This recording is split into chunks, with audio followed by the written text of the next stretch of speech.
নমস্কাৰ চবকে। জেগাটুকুৰ চিনি পাইছেনে? এইটুকুৰ সেই ঠাই য'ত এপাক যদি ৰখা নহয় তেনেহ'লে যেন আপাৰ আছামৰ ট্ৰিপটো যেন সম্পূৰ্ণ নোহোৱা যেন লাগে। হয়, মই এতিয়া আছোঁ বোকাঘাটত। বোকাঘাট বুলি ক'লে প্ৰথম যোনটো মাইণ্ডত আহে সেইটোৱে কাম কৰিবলৈ আহিছোঁ। ইয়াৰে ফেমাছ গোপাল কৃষ্ণ দোকানখনৰ যেন ফেমাছ পেৰাটো সেইটো খাবৰ কাৰণে আহিছোঁ। আপুনি চাব পাৰে মই গোপাল কৃষ্ণ পেৰা দোকানখনত আহি গ'লোঁ ইয়াৰে ফেমাছ পেৰা খাবৰ কাৰণে। এইটো পেৰা কিন্তু হ'ব পাৰে সৰু, কিন্তু ইয়াৰ সোৱাদ কিন্তু খুবেই বেছি বহুত ভাল লাগে।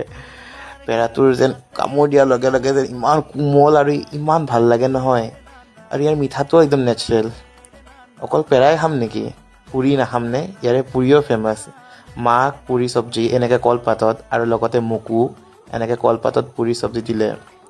পুৰিখিনিৰ চব্জিখিনি ইমানে সোৱাদ, কি ভাল লাগিছে মানে কি ক'ম। পুৰিখন ছিঙি কিনে যেন খাইছোঁ চাব পাৰে কি ৰাক্ষস যেনে লাগিছে হয়নে? আৰু গোটেইখিনিক সম্পূৰ্ণ কৰিবৰ কাৰণে 1 কাপ ধুনীয়া চাহ।